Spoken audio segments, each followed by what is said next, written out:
This channel does not promote any violent, harmful, or illegal activities. All content provided by this channel is meant for an educational purpose only. দেখতে দেখতে একটা বছর কেটে গেল, শেষ হতে চলেছে 2024 সাল।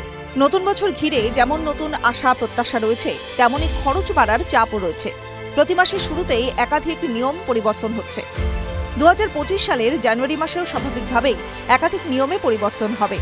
দাম বাড়তে পারে একাধিক জিনিসের, এর প্রভাব সরাসরি পড়বে পকেটে। এই পরিবর্তন সম্পর্কে আগেভাগেই জেনে রাখুন। এলপিজির দাম। প্রতি মাসের শুরুতেই ওয়েল মার্কেটিং সংস্থাগুলি আন্তর্জাতিক বাজারে অপরিশোধিত পেট্রোলিয়াম পণ্যের দাম পর্যালোচনা করে এলপিজির দাম পরিবর্তন করে।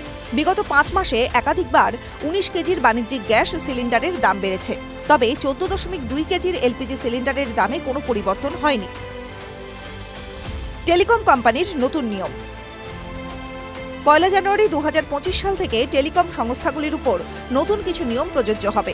এই নিয়মের অধীনে সংস্থাগুলিকে অপটিক্যাল ফাইবার এবং নতুন মোবাইল টাওয়ার স্থাপনের দিকে নজর দিতে হবে। এটি কোম্পানিগুলিকে তাদের পরিষেবা উন্নত করতে সাহায্য করবে। এতে টাওয়ার স্থাপন প্রক্রিয়ায় কম ঝামেলা হবে। অ্যামাজন প্রাইমের পরিবর্তন। অ্যামাজন ইন্ডিয়া 1 জানুয়ারি 2025 থেকে অ্যামাজন প্রাইম তাদের মেম্বারশিপের নিয়ম পরিবর্তন করেছে। এবার থেকে প্রাইম ভিডিওর একটি অ্যাকাউন্ট থেকে মাত্র 2টি টিভিতে স্ট্রিম করা যাবে। এর চেয়ে বেশি টিভি বা ডিভাইসে স্ট্রিমিংয়ের জন্য অতিরিক্ত সাবস্ক্রিপশন নিতে হবে। এতদিন 5টি ডিভাইসে স্ট্রিমিং করা যেত।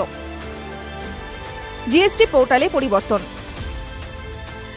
জানুয়ারি মাসের প্রথম দিন থেকে জিএসটি পোর্টালে 3টি গুরুত্বপূর্ণ পরিবর্তন ঘোষণা করেছে। ইওয়ে বিলের সময়সীমা এবং বৈধতার সাথে সম্পর্কিত একাধিক নিয়মে বদল হচ্ছে। টিভি9 বাংলা ডিজিটাল।